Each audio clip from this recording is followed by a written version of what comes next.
with the advent of Netflix, Showmax, and even DSTV's catch-up function, you are now able to watch full seasons of TV shows without having to wait for weekly episodes. And many people do just that, watch hours of back-to-back shows without pause, also known as binge watching.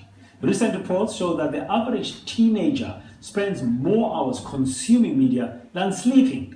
And so do these habits have a negative effect on learning? Are students less engaged?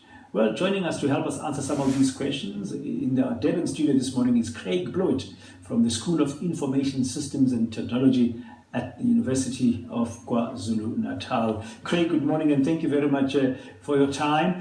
How serious, just broadly from what you've seen, how serious is binge watching among teenagers? Well, I think when we look at what's happening in the world with phenomena like you mentioned, like Netflix, and not only Netflix, YouTube videos, etc., people are so consumed with consuming media. We've got this 24-hour channels is one example of it. We love sitting in front of media and consuming it, and obviously with the advent of tablets and etc., people are just more and more starting to consume media, and that's why Collins Dictionary chose binge watching as their word for the year for 2015, because we're starting to see more and more of this in our children's lives. But I think that the trick is, and the challenge is, while that might be one aspect of it, is that this is spilling over into education. And I think this is where possibly the danger is starting to arise. How is it expressing itself in our classrooms, and what is that danger? Well, what's happening is it's easy and it's natural for us to consume. So for people to sit at home right now and to watch the television, it's easy. We enjoy it. It's something that everyone enjoys doing.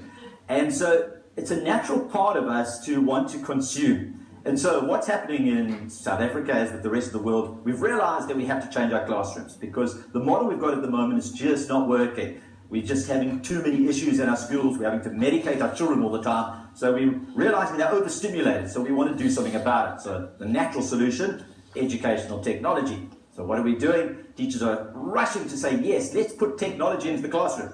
And there's been a lot of reports recently, and in Gauteng especially, smart boards rolled out to Soweto schools, tablets being rolled out, millions and millions of rands poured in. Fantastic. But the problem is, what are we doing with the technology? What's happening in the classroom is teachers are using the technology in exactly the same way as our students and these learners are using it at home, and that is as a consumption device. So essentially, nothing's really changing. So what we're seeing happening in the schools is blackboards become smartboards, and basic teachers become YouTube videos, and books become e-books.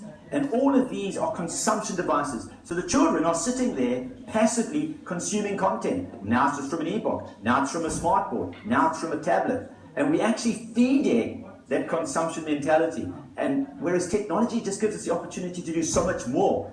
And if we keep doing this, we're actually feeding what the report showed, that nearly 50% of these children's time is just consumption. And so we're not actually getting them engaged with the technology.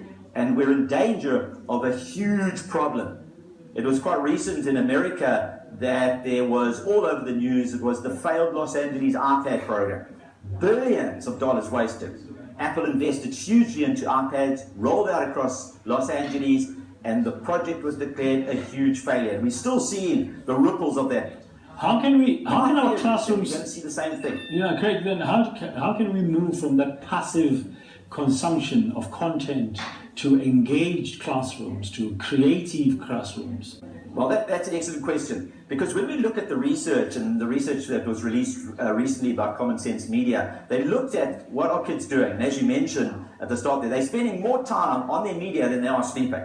But it's interesting, when you look closely at the statistics, although about 45% of their time is on passive consumption, about 50% of their time is on more active things. They are involved in conversation. They're involved in creating content. They're involved in curating content. So even in their own lives, children are using these devices for more active things. For example, when kids sit there and they're scrolling through their social media, they're constantly doing things. They're sharing posts. They're engaging in conversations. They may be creating a video that they're putting online on YouTube or on some channel. And these are the active processes. And technology allows us to do this. So what we need to see schools doing is shifting from merely what I call the copy-paste approach, where we copy what we always did in the old system and paste it into the digital world, to something that is much more engaging and active. And if we get our children involved in actually creating content with these devices, if we get our children involved in having conversations using these devices, then we are shifting to a whole new level. We are activating the classroom. We're having active learners, and that's going to make a huge difference in the engagement and the amount that they remember. The problem is not technology then, I guess, Craig, that's what you're saying. The problem is how we use that technology to encourage active engagement with them in terms of creating content, even in the classroom. Exactly. You know, I'm so excited about what South Africa is doing. We pour in so much money into technology, and I believe this is our solution. However, my great fear is that we are just a year behind the failures in England and America, and we cannot afford those failures. We cannot afford billion-dollar failures in South Africa. So we're pouring in the money. Government's pouring in the money into technology, but it's called educational technology. My fear is we're not addressing the teachers. We can give them smartboards, we can give them tablets, but unless we show them how to use this in a new way, what are the teachers naturally going to do? They're going to use it like they've always used it, and we're not going to make a difference. And so if we want to make a difference, we have to start putting in energy into our teachers, and we need to start showing them how to use these devices. But herein lies the problem, because this is not something new. About 30 years ago, industry went through exactly the same thing. When business for the first time, computers arrived on the scene, we ended up with what was called the productivity paradox. Computers were everywhere, except in the numbers. There was no productivity in the numbers, and we realized all we were doing is we were just silicon coating something we had always done. And now, 30 years later, schools have arrived at the scene, we're looking around and saying, you know what, we need technology in the classrooms. And all we're doing is we are just silicon coating what we've always done. Nothing's changed.